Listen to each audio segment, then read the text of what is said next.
तो अब हम फंडामेंटल राइट्स में आर्टिकल 22 डिस्कस कर रहे हैं 22 से डिस्कस कर रहे हैं। तो ये है प्रोटेक्शन अगेंस्ट अरेस्ट और डिटेंशन के अगेंस्ट है।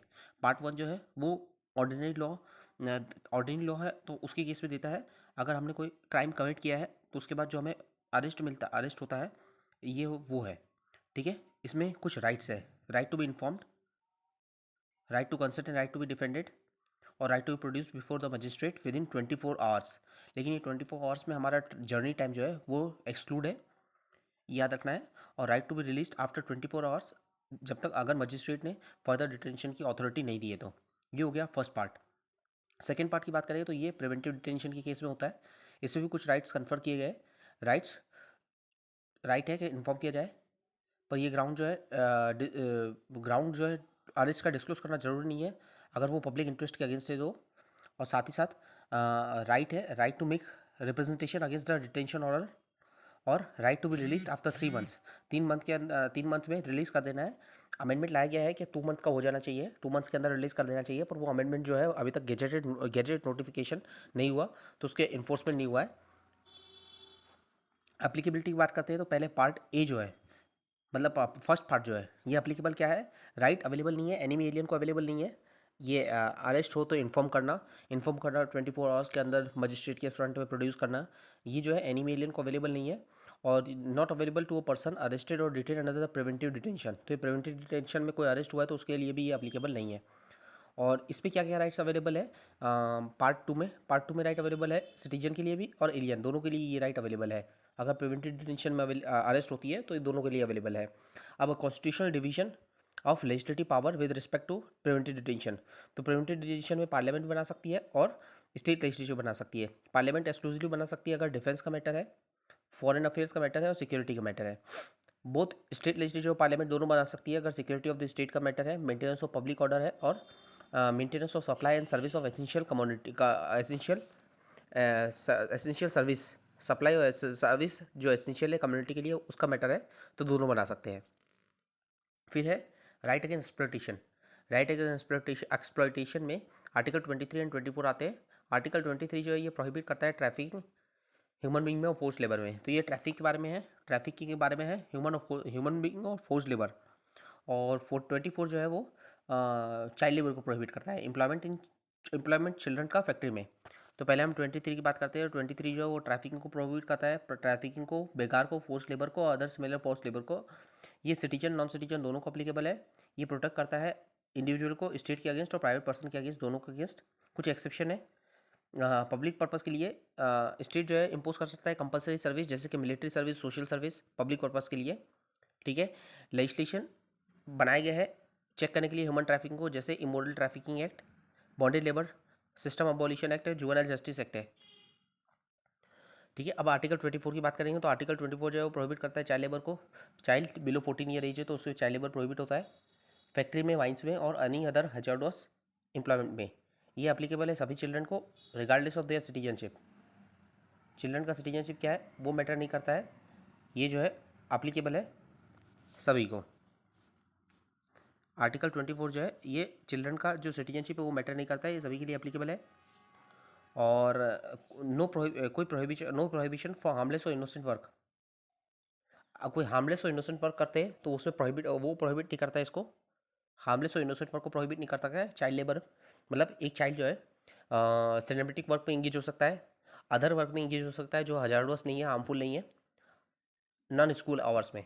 ठीक है, लेजिस्लेशन जो बनाया गया है इसके लिए child labour prohibition and regulation amendment act है 2016 का, जो प्रोहिबिट करता है employment of children 14 year age, below 14 year in all occupation and process. ये प्रोहिबिट करता है एम्प्लॉयमेंट ऑफ एडोलिसेंट 14 से 18 in certain hazardous occupation and process. मतलब 14 साल तक तो कोई काम नहीं कर सकते, 14 से 18 के बीच में हजार्डस फैक्ट्री भी काम नहीं कर सकते। अब है right to freedom of religion. Article 25 से 28 तक है। 25 जो है वो है freedom of conscience, free to profess, practise and propagate any religion. 26 जो है वो मैनेज करने के लिए अपने रिलीजियस अफेयर को। 27 जो है वो फ्रीडम है टैक्सेशन से for the promotion of any religion. कोई हमारे ऊपर है ना टैक्सेशन नहीं लगेगा अपने रिलीजन को प्रमोट करने के लिए, कोई रिलीजन को प्रमोट करने के लिए गवर्नमेंट जो हमारे ऊपर टैक्स नहीं लगा सकती। और 28 जो है वो है फ्रीडम है रिलीजियस इंस्ट्रक्शन की, freedom from religious instruction. Detail में पढ़ते हैं हम। आर्टिकल 25 जो है फ्रीडम ऑफ कॉन्साइंस है, ये सभी पर्सन जो इक्वली इंटाइटल्ड है। फ्रीडम ऑफ कॉन्साइंस इसका मतलब हमारे पास इनर फ्रीडम है with relation to our god, कि हम किस भगवान को मानना चाहते हैं, ये हमारा इनर फ्रीडम है। फ्रीडम टू प्रोफेस, प्रोफेस मतलब डिक्लेयर करना कि हम क्या, हमारा क्या रिलीजियस बिलीव है, हम उसको ओपनली डिक्लेयर कर सकते हैं। फ्रीडम टू प्रैक्टिस मतलब जो हमारे रिलीजन में रिचुअल से, सेरेमनी से प्रैक्टिस है, उसको हम इजीली फॉलो कर सकते हैं, कोई रेस्ट्रिक्शन नहीं है। और राइट टू प्रोपागेट, इसका मतलब है हम अपने रिलीजन को ट्रांसमिट कर सकते हैं, डिसेमिनेट कर सकते हैं अपने रिलीजियस बिलीव को, मतलब लोगों को बता सकते हैं। ये एप्लीकेबल है सिटीजन को as well as non citizen को। इसके अंदर राइट टू कन्वर्ट नहीं आता, राइट टू फोर्सफुली कन्वर्ट नहीं आता। ठीक है, कुछ एक्सेप्शन है। पब्लिक ऑर्डर, मॉरलिटी, हेल्थ और अदर प्रोविजन पे जो है ये रेस्ट्रिक्ट किया जा सकता है। तो पब्लिक ऑर्डर, मॉरलिटी, हेल्थ और अदर ग्राउंड, अदर प्रोविजन जो है ये याद रखना है, क्योंकि 26 में अदर ग्राउंड नहीं है। 26 में पब्लिक ऑर्डर, मॉरलिटी और हेल्थ, ये 3 ग्राउंड है। स्टेट जो है परमिटेड है कि वो रेगुलेट कर सकता है, रेस्ट्रिक्ट कर सकता है कोई भी इकोनॉमिकल, फाइनेंशियल और सेकुलर एक्टिविटीज़ को, रिलीजियस प्रैक्टिस की एसोसिएटेड है, जो रिलीजियस प्रैक्टिस से जो एसोसिएटेड है उस सोशियो इकोनॉमिकल, फाइनेंशियल और सेकुलर एक्टिविटीज़ को स्टेट जो है रेगुलेट कर सकता है और प्रोवाइड कर सकता है सोशल वेलफेयर और रिफॉर्म, और थ्रो कर सकता है और ओपन कर सकता है religious institution of a public character to all the class and section of Hindu, जिसमें हिंदूज में हम यहाँ सिख, जैन और बुद्धिस्ट को भी इंक्लूड करते हैं। फिर आर्टिकल 26 है, आर्टिकल 26 जो है वो एंटायर रिलीजियस डिनोमिनेशन और इस सेक्शन, इसके बाद ये कहा कहता है कि कोई भी रिलीजियस डिनोमिनेशन है और सेक्शन है, उसके पास फॉलोइंग राइट्स है, उनके पास राइट है कि वो इस्टेब्लिश कर सकते हैं और मेंटेन कर सकते हैं अपना इंस्टीट्यूशन चैरिटेबल पर्पज़ के लिए और रिलीजियस पर्पज़ के लिए, मैनेज कर सकते हैं अपने ओन अफेयर्स को, ओन एक्वायर कर सकते हैं मूवेबल इमूवेबल प्रॉपर्टी, और एडमिनिस्टर कर सकते हैं उस प्रॉपर्टी को in accordance with the law. ठीक है, इस पर रेस्ट्रिक्शन है, एक्सेप्शन है, पब्लिक ऑर्डर, मॉरलिटी और हेल्थ। उसमें 4 थे, 25 में थे, public order, morality, health and other provision in the constitution, in the fundamental rights. और इसमें जो है सिर्फ ये 3 है, पब्लिक ऑर्डर, मॉरलिटी, हेल्थ। वो इंडिविजुअल के लिए था, ये ग्रुप के लिए, ये डिनोमिनेशन के लिए 26, और 25 जो था वो इंडिविजुअल के लिए था। फिर आर्टिकल 27 की बात करेंगे तो नो पर्सन, किसी को कंपेल नहीं किया जाएगा to pay the tax for the promotion और maintenance of any particular religion, particular religion को प्रमोट करने के लिए, रिलीजियस डिनोमिनेशन को प्रमोट करने के लिए टैक्स नहीं लगाया जा सकता। आर्टिकल 28 है, इसमें टाइप ऑफ एजुकेशन इंस्टीट्यूशन है। ठीक है, और कहाँ क्या परमिटेड है। आर्टिकल 28 के अंदर पहला इंस्टीट्यूशन बात करेंगे तो पहला इंस्टीट्यूशन जो होली मेंटेन बाय स्टेट, यहाँ कंप्लीटली प्रोहिबिटेड है रिलीजियस इंस्ट्रक्शन। दूसरा है इंस्टीट्यूशन जो एडमिनिस्टर किया जाता है स्टेट के द्वारा पर किसी ट्रस्ट के अंदर बना हुआ है, तो वहाँ रिलीजियस एक्टिविटीज़ परमिटेड है, रिलीजियस इंस्ट्रक्शन परमिटेड है।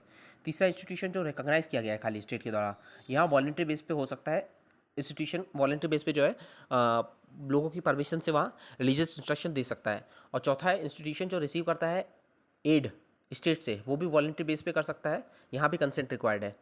एक जो होली मेंटेन है, मतलब एक स्टेट गवर्नमेंट का ये पूरा, तो वहाँ नहीं हो सकता। पर एक ऐसा इंस्टीट्यूशन जहाँ थोड़ा बहुत गवर्नमेंट फंड करती है या तो गवर्नमेंट रिकॉग्नाइज करती है, ठीक है, तो वहाँ हो सकता है, और साथ ही साथ वहाँ वॉलंटरी हो सकता है। और एक ऐसा इंस्टीट्यूशन जिसे किसी ट्रस्ट ने बनाया है, तो ट्रस्ट ने बनाया है तो ऑब्वियस है कि वो रिलीजियस पर्पज़ के लिए बना होगा, तो वहाँ जो है हो सकता है, परमिटेड है रिलीजियस इंस्ट्रक्शन। फिर बात करते हैं कल्चर एजुकेशन राइट है, आर्टिकल 29 से 30 के बीच में। 29 जो है वो प्रोटेक्ट करता है इंटरेस्ट ऑफ माइनॉरिटी, और 30 जो है वो राइट ऑफ माइनॉरिटी है इस्टेब्लिश करना और एडमिनिस्ट्रेट करना एजुकेशन इंस्टीट्यूशन को। तो आर्टिकल 29 की बात करेंगे तो ये प्रोटेक्ट करता है interest any section of citizen, ये सिर्फ माइनॉरिटी के लिए नहीं है, ये एनी सेक्शन ऑफ सिटीजन के लिए ये ध्यान रखना है। अपने लैंग्विस्टिक और अपनी लैंग्वेज को प्रिजर्व करने के लिए, अपने लैंग्वेज, अपने रिलीजन, तो रिलीजियस माइनॉरिटी और लिंग्विस्टिक माइनॉरिटी, दो माइनॉरिटी को यहाँ ध्यान में रखा जाता है। ये प्रोहिबिट करता है स्टेट को कि कोई भी तरह की डिस्क्रिमिनेशन ना करे based on religion, race, caste, language और any of them, while granting the access to educational institution maintained by the state or receiving aid out of the state fund। ठीक है, ये इंक्लूड करता है all section of society including majority. ये applicable है जो citizen resided करते हैं, सिटीजन रिजाइडिंग इन इंडिया। तो 15, 16, 19, 29, 30 ये जो है ओनली सिटीजन को अप्लीकेबल है, तो ये सिर्फ सिटीजन को अप्लीकेबल है। आर्टिकल 30 की बात करेंगे। आर्टिकल 30 ये ग्रांट करता है राइट माइनॉरिटी को, रिलीजियस और लिंग्विस्टिक माइनॉरिटी को। ये बताता है कि राइट है इस्टेब्लिश करना और एडमिनिस्टर करना एजुकेशन इंस्टीट्यूशन को, और एडिक्वेट कंपनसेशन, अगर प्रॉपर्टी एक्वायर करते हैं तो एडिक्वेट कंपनसेशन मिलेगा, अगर हम स्टेट हमारी प्रॉपर्टी लेता है तो हमें एडिक्वेट कंपनसेशन मिलेगा, और स्टेट जो है डिस्क्रिमिनेट नहीं करेगा माइनॉरिटी इंस्टीट्यूशन के अगेंस्ट जब ग्रांट देता है तो। ठीक है, ऐसा नहीं कि किसी एक को ज़्यादा ग्रांट देगा, कम ग्रांट देगा, डिस्क्रिमिनेट नहीं कर सकता है माइनॉरिटी इंस्टीट्यूशन के अगेंस्ट। आर्टिकल 30 जो है कन्फाइंड ओनली टू माइनॉरिटीज़ जैसे कि रिलीजियस लिंग्विस्टिक माइनॉरिटी, पर आर्टिकल 29 जो है वो सभी सेक्शन को अप्लाई होता है। माइनॉरिटी जो है वो डिफाइन नहीं है कॉन्स्टिट्यूशन में। फिर आर्टिकल 32 की बात करेंगे तो ये है right to constitutional remedy. Constitutional remedy की बात करेंगे, आर्टिकल 32 है। डॉक्टर अम्बेडकर ने कहा कि ये हार्ट एंड सोल है, HS है। डॉक्टर अम्बेडकर ने कहा हार्ट और सोल है, और सुप्रीम कोर्ट ने कहा ये बेसिक स्ट्रक्चर है, कॉन्स्टिट्यूशन का बेसिक फीचर है, ये टेकन अवे नहीं किया जा सकता, कॉन्स्टिट्यूशन अमेंडमेंट से भी ये टेक अवे नहीं किया जा सकता। ये कंटेन करता है फॉलोइंग प्रोविज़न। सुप्रीम कोर्ट ये हमें एम्पावर करता है कि हम सुप्रीम कोर्ट जा सकते हैं अगर हमारा फंडामेंटल राइट ब्रीच होता है तो। सुप्रीम कोर्ट के पास पावर है कि वो इशू कर सकती है रेट्स, इशू करती है डायरेक्शन ऑफ ऑर्डर और rate for the enforcement of fundamental rights. ठीक है, इसमें 5 स्ट्राइक की रिपोर्ट होती है सुप्रीम कोर्ट आर्टिकल 32 के अंदर, और हाई कोर्ट आर्टिकल 226 के अंदर। सुप्रीम कोर्ट जो है वो रिजेक्ट नहीं कर सकती, हाई कोर्ट जो है रिजेक्ट कर सकती है रेट इशू करने के लिए। ठीक है, सुप्रीम कोर्ट के अंदर ओनली अगर फंडामेंटल राइट्स का वायलेशन हुआ है तो ही जा सकते हैं, जबकि हाई कोर्ट के अंदर अगर फंडामेंटल राइट्स और अदर राइट्स का भी वायलेशन हुआ है तो हम हाई कोर्ट जा सकते हैं, पर हाई कोर्ट मना कर सकती है। सुप्रीम कोर्ट मना कर नहीं सकती, क्योंकि ये खुद हमारा आर्टिकल 32 है, वो हमारा फंडामेंटल राइट है। हैवियस कॉर्पस की बात करेंगे तो ये है, इसका मतलब है टू हैव द बॉडी। अगर किसी को अरेस्ट कर लिया गया है इलीगली और डिटेन कर दिया गया है तो सुप्रीम कोर्ट जो है ये रेट इशू करती है कि वो उस पर्सन को हमारे सामने प्रेजेंट किया जाए। इसमें लोकस स्टैंडर्ड मतलब जो पर्सन जो इफेक्ट हो रहा है वो भी कर सकता है और उसके बिहाफ पे कोई और भी कर सकता है। तो ये लोकस स्टैंडर्ड जो है यहाँ रिलैक्स होता है। ये इशू किया जा सकता है अगर कोई पर्सन को फिजिकली इनकारसरेट किया गया है, अरेस्ट किया गया है, डिटेन किया गया है। ठीक है, और वो लीगली जस्टिफाइड नहीं है, तो इस केस में सुप्रीम कोर्ट ये इशू कर सकती है। दूसरा है मैंडेमस। मैंडेमस मतलब होता है वीक कमांड। सुप्रीम कोर्ट और हाई कोर्ट जो है ऑर्डर करती है किसी भी पर्सन को, कॉर्पोरेशन को, लोअर कोर्ट को, पब्लिक अथॉरिटी को, स्टेट अथॉरिटी को परफॉर्म करने के लिए कोई स्पेसिफिक ड्यूटी। ये इशू नहीं किया जा सकता प्राइवेट इंडिविजुअल के अगेंस्ट प्रेसिडेंट, गवर्नर के अगेंस्ट भी नहीं किया जा सकता, और चीफ जस्टिस जो है हाई कोर्ट का, अगर वो एक्ट कर रहे हैं एज इन जुडिशियल कैपेसिटी तो उनके अगेंस्ट भी मैंडेमस इशू नहीं किया जा सकता। कमांड नहीं दे सकती सुप्रीम कोर्ट कि ये काम करो, मैंडेमस। फिर है प्रोहिबिशन। प्रोहिबिशन जो है किसी को फॉरबिड करने के लिए कि ये काम मत करो। हाई कोर्ट जो है लोअर कोर्ट को फॉरबिड करती है कि ये काम मत करो अगर वो अपने जुरिस्डिक्शन से एक्सीड कर रहे हैं और असर्व कर रहे हैं जुरिस्डिक्शन किसी भी अदर कोर्ट की। ये इशू किया जा सकता है ओनली अगेंस्ट जुडिशियल और क्वासी जुडिशियल अथॉरिटी। किसी इंडिविजुअल और अथॉरिटी के अगेंस्ट, किसी प्राइवेट अथॉरिटी के अगेंस्ट नहीं किया जा सकता है, तो ये प्रोहिबिशन है। फिर सर्टिफिकेटरी है to be certified to be informed, इसका मतलब होता है, तो ये जो है इशू किया जा सकता है हायर कोर्ट के द्वारा लोअर कोर्ट के लिए और ट्राइब्यूनल के लिए, अगर वो या तो केस पेंडिंग है तो भी किया जा सकता है, और अगर जजमेंट आ गई है और यहाँ नेचुरल जस्टिस को ब्रीच किया गया है तो भी इस केस में भी किया जा सकता है। ये है ना, लेजिस्लेटिव बॉडीज और प्राइवेट इंडिविजुअल के अगेंस्ट नहीं किया जा सकता। लेजिस्लेटिव बॉडीज और प्राइवेट इंडिविजुअल के अगेंस्ट नहीं किया जा सकता। ओनली हैबियस कॉर्पस जो है वो प्राइवेट इंडिविजुअल के अगेंस्ट किया जा सकता है अगर प्राइवेट इंडिविजुअल ने किसी को डिटेन करके रखा है इलीगली और और उसका जुरिस्डिक्शन नहीं है फिर भी उसने करके रखा है तो। और लास्ट है को वारंटो। को वारंटी की बात करेंगे तो बाय बहुत अथॉरिटी और वारंट, ये इशू किया जा सकता है कोर्ट के द्वारा इंक्वायर करने के लिए लीगलिटी, किसी भी पर्सन का क्लेम जो है पब्लिक ऑफिस पे उसकी लीगलिटी को चेक करने के लिए। ये प्रिवेंट करता है इलीगल अजर्पेशन, मतलब इलीगल जो क्लेम है पब्लिक ऑफिस का उसको चेक करने के लिए। ये इशू नहीं किया जा सकता in the case of ministerial office और प्राइवेट ऑफिस। कोई ऑफिस जो मिनिस्टर की पोस्ट है उसके लिए और प्राइवेट ऑफिस के लिए को वारंट इशू नहीं किया जा सकता। उसके बाद बात करेंगे पार्लियामेंट के पास पावर है कि पार्लियामेंट जो है रेट पावर दूसरी अदर कोर्ट को भी दे सकती है। कॉन्स्टिट्यूशन ने 32 के अंदर सुप्रीम कोर्ट को और 226 के अंदर हाई कोर्ट को ऑलरेडी दी हुई है। पार्लियामेंट के पास पावर है कि ये एक्सटेंड कर सकती है अदर लोअर कोर्ट को भी power to issue the writ issue कर सकती है। Right to move Supreme Court जो है वो सस्पेंड नहीं किया जा सकता except as otherwise provide by the constitution. Article 359 जो है वो प्रेसिडेंट जो है आर्टिकल 359 के अंदर प्रेसिडेंट जो है वो सस्पेंड कर सकता है right to move court for the enforcement of fundamental right except article 20 and 21। 20 और 21 जो है किसी भी केस पे सस्पेंड नहीं होते हैं। अदर आर्टिकल जो है वो सस्पेंड हो सकते हैं आर्टिकल 359 के अंदर during the proclamation of emergency. हाँ, सम इम्पॉर्टेंट पॉइंट आर्टिकल 32 और article 32 and inferred from article 32। पहला, सुप्रीम कोर्ट जो है वो प्रोटेक्टर है, गारंटर है फंडामेंटल राइट का, ये ध्यान रखना है। प्रोटेक्टर और गारंटर है, सुप्रीम कोर्ट जो है वो रिफ्यूज़ नहीं कर सकता है एंटरटेन करने के लिए हमारी एप्लीकेशन अगर हमारा फंडामेंटल राइट्स का इन्फ्रिंजमेंट हुआ है तो। सुप्रीम कोर्ट के पास ओरिजिनल जुरिस्डिक्शन है पर एक्सक्लूसिव नहीं है, हम हाई कोर्ट भी जा सकते हैं आर्टिकल 226 के अंदर। एग्रीवेटेड सिटीजन एग्रीव्ड एग्रावेटेड नहीं होगा। एग्रीव सिटीजन जो है वो डायरेक्टली जा सकता है सुप्रीम कोर्ट को, जरूरी नहीं है कि वो हाई कोर्ट ही जाए और वाया अपील ही जाए, डायरेक्ट भी हम सुप्रीम कोर्ट को जा सकते हैं अगर हमारा फंडामेंटल राइट जो है वो ब्रीच हुआ है, वायलेट हुआ है तो। अब हम बात करेंगे रिट जुडिक्शन की, तो फंडामेंटल राइट के केस में हम सुप्रीम कोर्ट जा सकते हैं, हाई कोर्ट जा सकते हैं। कोई अदर पर्पस है, लीगल राइट हमारा इन्फ्रिंज हुआ है तो हम सुप्रीम कोर्ट नहीं जा सकते, खाली हाई कोर्ट जा सकते हैं। टेरिटोरियल जुडिक्शन, सुप्रीम कोर्ट की टेरिटोरियल जुडिक्शन पूरे इंडिया में है और इंडिया के बाहर भी है, अगर वो सब्जेक्ट जो है वो इफेक्ट कर रहा है इंडिया, उसका सब्जेक्ट ओरिजिन जो है, इशू का ओरिजिन जो है वो इंडिया में है। हाई कोर्ट जो है अपने स्टेट जुडिक्शन में कर सकती है, आउटसाइड भी स्टेट भी कर सकती है अगर कॉज ऑफ एक्शन जो है विद इन जुडिक्शन है तो। रिट पावर की बात करेंगे तो सुप्रीम कोर्ट के ऊपर मस्ट है कि वो इशू करे रिट अगर फंडामेंटल राइट्स का वायलेशन हुआ है तो, और हाई कोर्ट जो है वो उसकी डिस्क्रिप्शन है, वो हाई कोर्ट जो है वो रिफ्यूज कर सकती है रिट इशू करने से। फिर बात करेंगे आर्टिकल 33 की बात करेंगे तो ये एम्पावर करता है पार्लियामेंट को कि पार्लियामेंट जो है रेस्ट्रिक्ट कर सकती है, एब्रोगेट कर सकती है fundamental rights of the member of arm force, paramilitary force, police force, intelligence और एनालॉगस सर्विस। ठीक है। फिर आर्टिकल 34 जो है वो फंडामेंटल राइट्स को वो है रेस्ट्रिक्शन ऑन फंडामेंटल राइट्स, जब मार्शल लॉ अगर इनफोर्स फोर्स में है किसी भी with in the territory of India, तो हमारे फंडामेंटल राइट्स जो है वो रेस्ट्रिक्ट हो सकते हैं जब मार्शल लॉ जो है वो एग्जिस्टेंस में है जो।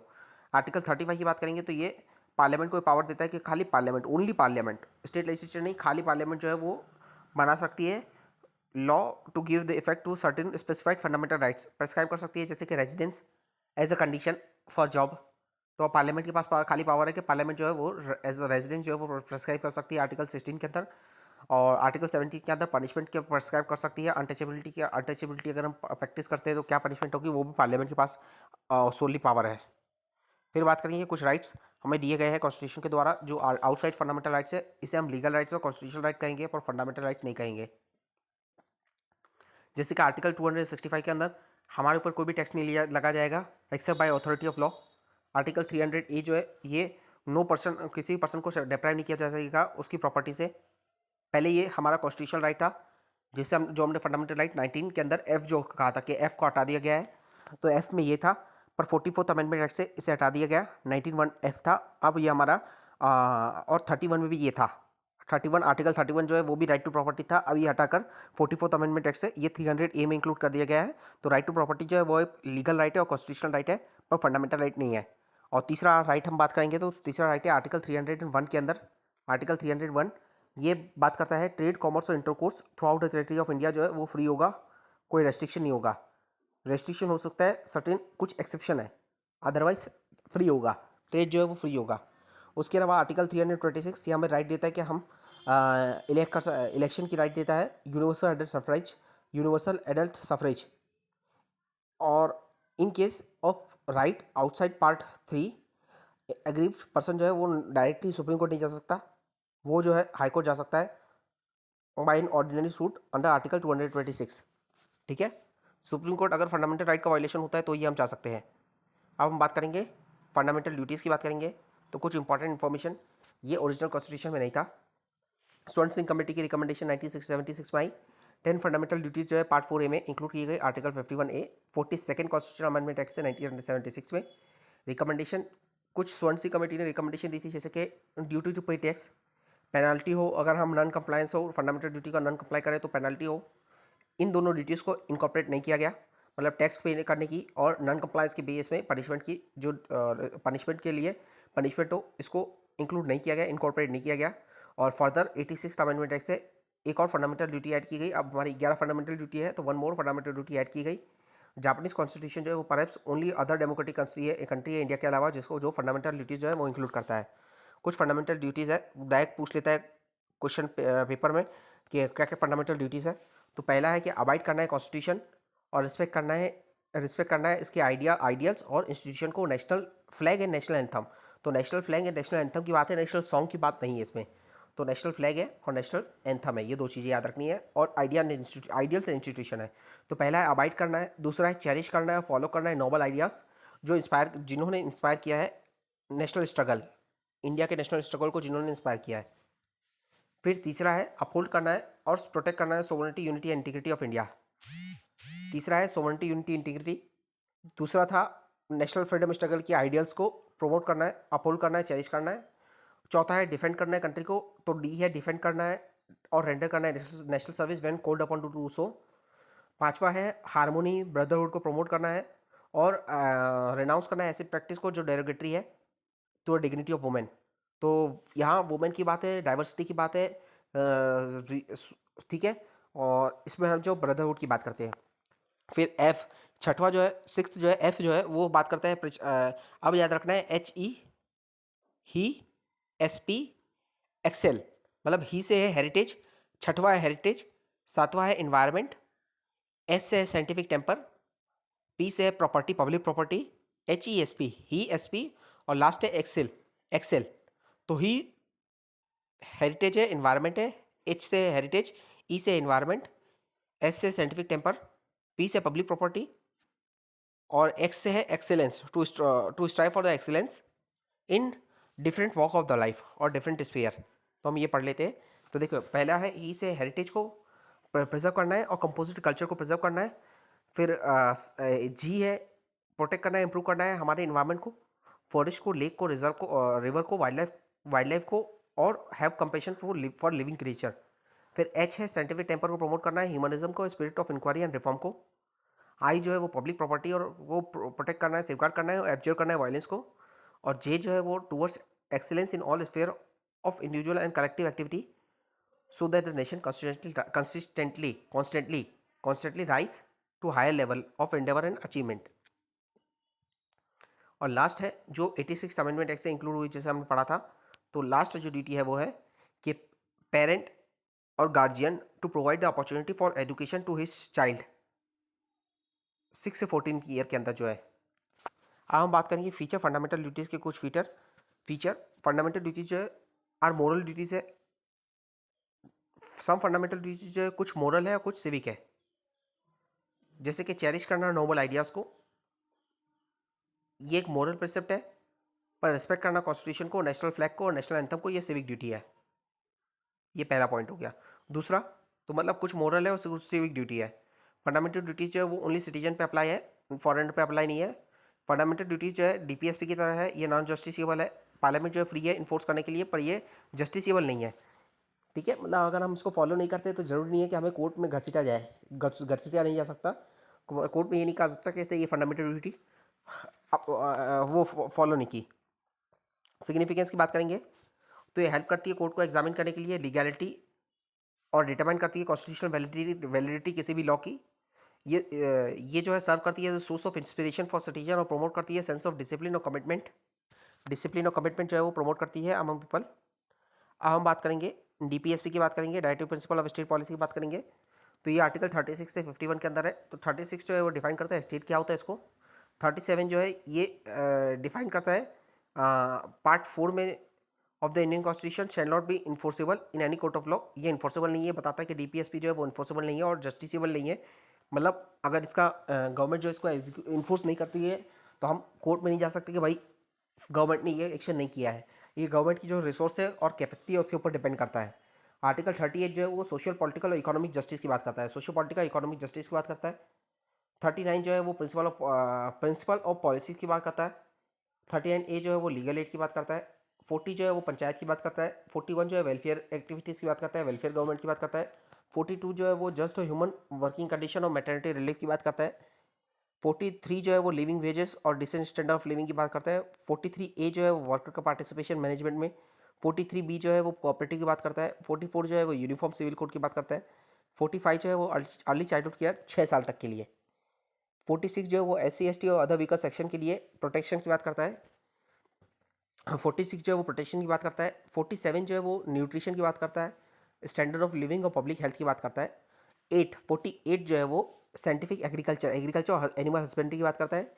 48 जो है इन्वायरमेंट और वाइल्ड लाइफ प्रोटेक्शन की बात करता है। 49 जो है वो मॉन्यूमेंट और प्लेस ऑब्जेक्ट जो नेशनल इंपॉर्टेंस है उनको प्रोटेक्ट करने की बात करता है। 50 जो है वो जुडिशरी को सेपरेट करना है एग्जीक्यूटिव से, उसकी बात करता है। और 51 जो है वो प्रमोट करना है इंटरनेशनल पीस एंड सिक्योरिटी, उसकी बात करता है। DPSP जो है वो कॉम्प्रिहेंसिव प्रोग्राम है आशर करने के लिए सोशो इकोनॉमिकल और पॉलिटिकल डेमोक्रेसी। इन्फ्लुएंस की बात करेंगे तो कॉन्स्टिट्यूशन जो है आयरलैंड के कॉन्स्टिट्यूशन से ये DPSP इंस्पायर हुआ है। गवर्नमेंट ऑफ इंडिया एक्ट में इंस्ट्रूमेंट ऑफ एक्सेशन था, उससे इंस्पायर हुआ है। गांधीयन फिलोसफी से और फ्रीडम स्ट्रगल की वैल्यूज से ये इंस्पायर हुआ है।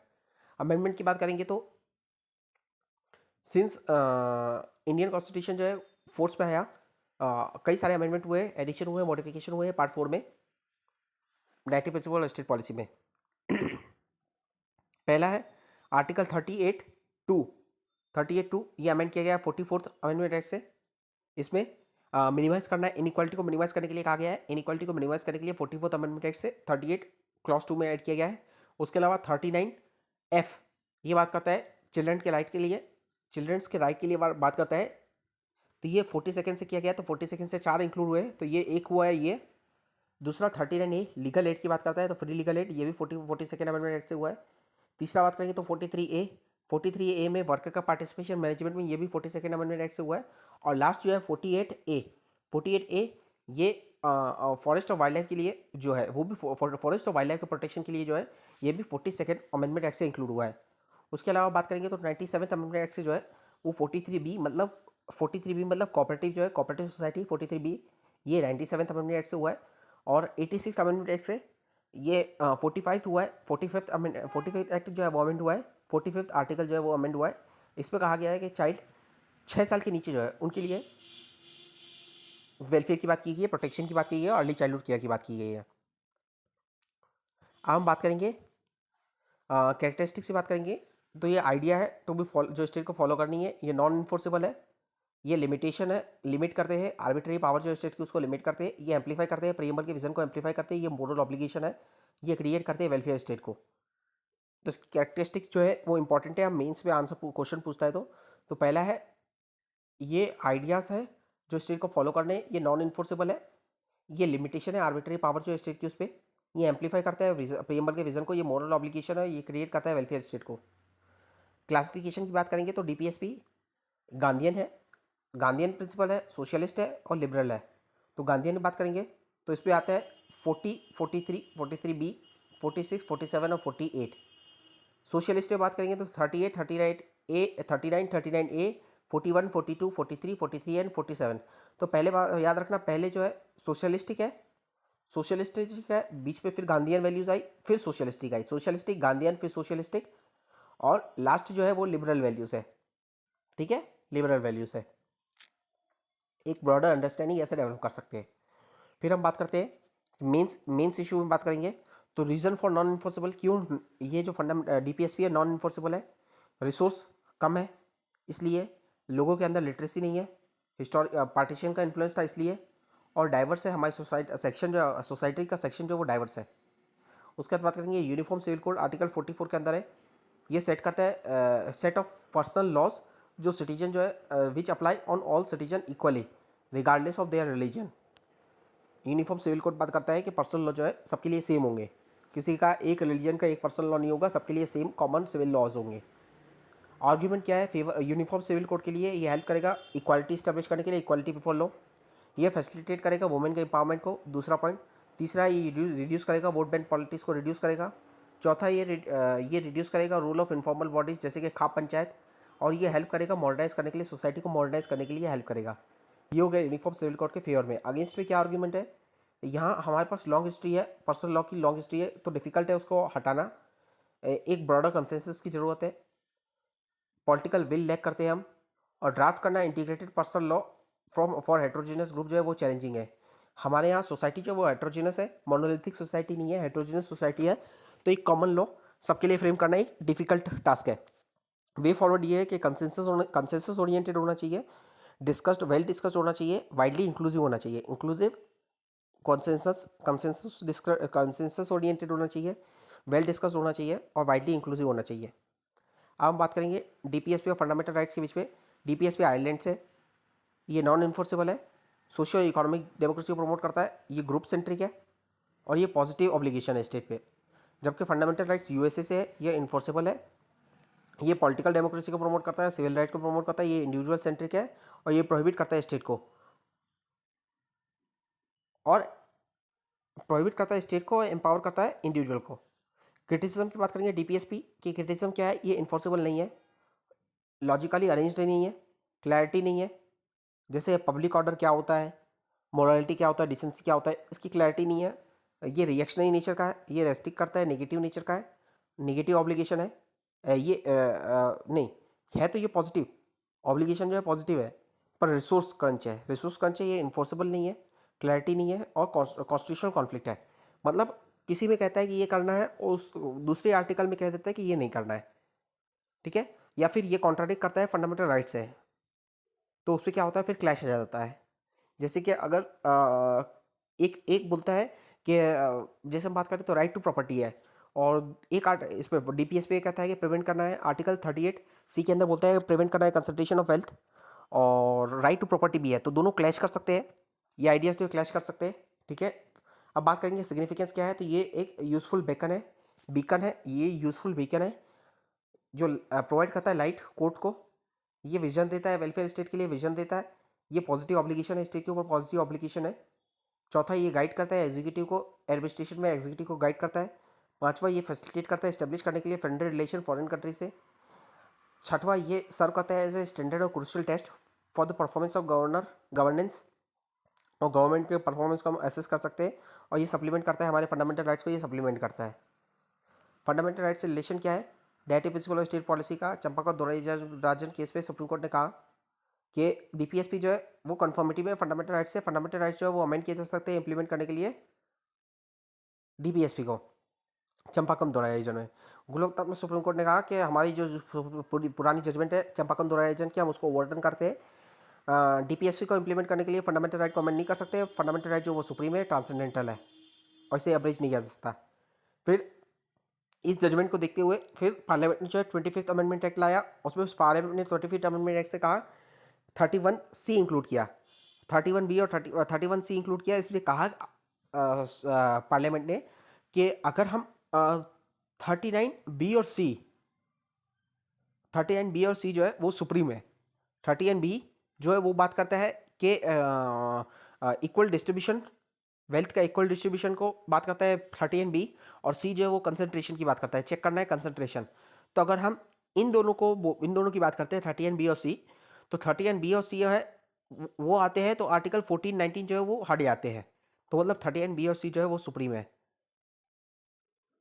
और अगर 14, 19 और 21 का वायलेशन होता है, 14 और 19 का वायलेशन होता है, तो भी जुडिशियल रिव्यू नहीं होगा। फिर केशवानंद भारती आया, केस आया, इसमें सुप्रीम कोर्ट ने कहा कि जुडिशियल रिव्यू वो अनहिंडर्ड है, however protection against article 40 and 19 will remain. Supreme Court ने कहा कि judicial review will be unhindered, supreme Court ने कहा कि जुडिशियल रिव्यू जो है वो पार्ट है बेसिक स्ट्रक्चर डॉक्ट्रिन का। मिनर्वा मिल केस जजमेंट आया 1980 में, इसलिए सुप्रीम कोर्ट ने कहा कि fundamental right to directive principle of state policy जो है वो एंटागोनिस्टिक नहीं है, एक दूसरे के दुश्मन नहीं है, ये दोनों जो है हार्मोनियस बैलेंस मेंटेन करते हैं। और हार्मोनियल डॉक्ट्रिन ऑफ हार्मोनियस कंस्ट्रक्शन जो है सुप्रीम कोर्ट ने ये इंट्रोड्यूस किया, doctrine of harmonious construction Minerva mill case में। उसके बाद बात करेंगे इंप्लीमेंटेशन डीपीएसपी की, तो डीपीएसपी की इंप्लीमेंटेशन के लिए क्या क्या आज तक किया है, तो राइट टू वर्क, मनरेगा, अब विकसित भारत ग्राम इनिशिएटिव आया है, इसमें 125 डेज की जॉब दी जाती है। उसके अलावा right to education, maternity relief act, अब हमारा वेज कोड आया है, वाइल्ड लाइफ प्रोटेक्शन एक्ट आया है, बायोडाइवर्सिटी प्रोटेक्शन एक्ट आया है, prevention of cruelty to animal act आया। ये हमारे सब। अब हम बात करेंगे एप्लीकेशन ऑफ डीपीएसपी का एप्लीकेशन। तो वुमेन के लिए क्या क्या चीज़ है, वुमेन के लिए राइट टू लाइवलीहुड है आर्टिकल 39 के अंदर, फिर equal pay for equal work है आर्टिकल 39D के अंदर, फ्री लीगल एड है 39A के अंदर, 39D के अंदर जो है equal pay for equal work था, 39 कैपिटल है जो अमेंडमेंट किया गया है 42nd कॉन्स्टिट्यूशन अमेंडमेंट एक्ट से, उससे आया है, तो इसमें फ्री लीगल एड की बात की है। और 42nd आर्टिकल जो है वो जस्ट और ह्यूमन वर्किंग कंडीशन की बात करता है और मैटरनिटी रिलीफ की बात करता है। और उसके अलावा स्पेशल केयर की बात की है और प्रोटेक्ट करना है इकोनॉमिकल और एजुकेशन इंटरेस्ट वीकर सेक्शन का आर्टिकल 46 के अंदर, वीकर सेक्शन के इंटरेस्ट की बात की गई है। और उसके अलावा जो है रेस करना है लेवल ऑफ न्यूट्रिशन और स्टैंडर्ड ऑफ लिविंग 47 में, ये बात की गई, तो ये सब वुमेन के लिए है। तो वुमेन के लिए 39 कैपिटल है, 39D, 42, 46 और 47। फिर हम बात करेंगे SC/ST के लिए क्या है, वुमेन के लिए हो गया, SC/ST के लिए क्या है, तो प्रमोशन ऑफ एजुकेशन और इकोनॉमिक इंटरेस्ट SC/ST का अदर वीकर सेक्शन का 46 के अंदर। उसके अलावा पंचायत को इस्टेब्लिश करने की बात की गई है 40 के अंदर, आर्टिकल 40 के अंदर, तो कॉन्स्टिट्यूशन जो इंश्राइन करता है, one of the directive principle of state policy lay down करता है कि state shall take the step organise करने के लिए village panchayat to endow them with such power and authority as may be necessary to enable them to function as a unit of self government. ये SC ST के लिए, women के लिए हो गया, SC ST के लिए। फिर ओल्डर पीपल के लिए आर्टिकल 41 के अंदर राइट टू वर्क है, एजुकेशन है, पब्लिक असिस्टेंस है। स्टेट जो है विद इन इट्स लिमिट जो है ऑफ इस इकोनॉमिक कैपेसिटी और development make effective provision for securing the right to work, education and public assistance in case of unemployment, old age, sickness, disablement और in other case. ठीक है। Article 46 जो है वो बात करता है प्रोवाइड करता है कि आर्टिकल 46 जो वो करता है वो तो कहता है कि स्टेट जो है प्रमोट करेगा special care the educational and economic interest of the weaker section of the society and in particular SC ST, schedule caste और शेड्यूल ट्राइब, और protect them from the social injustice and all form of exploitation. ये हो गया older people के लिए। फिर different able दिव्यांग के लिए राइट टू वर्क है, एजुकेशन है, पब्लिक असिस्टेंस है इन केस ऑफ डिसेबलमेंट, चिल्ड्रन के लिए भी है, और इन्वायरमेंट के लिए आर्टिकल 48A है, 48A 42nd अमेंडमेंट एक्ट से आया है ये भी। और फिर चिल्ड्रन के लिए बात करेंगे तो 39E है। 39E जो बात करता है कि right to be protected from being abused और forced by economic necessity to enter occupation unsuited to their age and strength, तो आर्टिकल 39E बात करता है। उसके अलावा 39F जो बात करता है इक्वल अपॉर्चुनिटी और डेवलप करना है हेल्दी मैनर में, और कंडीशन फ्री इनकी डिग्निटी को प्रोटेक्ट करना है, इनकी डिग्निटी और इंटरेस्ट को प्रोटेक्ट करना है, ये बात करता है आर्टिकल। उसके बाद बात करेंगे 39F हो गया। उसके बाद बात करेंगे आर्टिकल 45 जो है वो बात करता है right to early childhood care और education to all the children until they attain the age of 6 year, तो अर्ली चाइल्डहुड केयर की बात की गई है। उसके अलावा एग्रीकल्चर और एनिमल हस्बेंड्री के लिए स्टेट जो है एंडेवर करेगा ऑर्गेनाइज करने के लिए एग्रीकल्चर और animal husbandry on modern and scientific line, और shall in particular take step for preserving and improving the breed and prohibit करेगा स्लॉटर को काउ के और काव्स के, मिल्क और अदर ड्रॉट एनिमल के। ये हमारा हो गया। अब हम पार्लियामेंट को स्टार्ट करेंगे।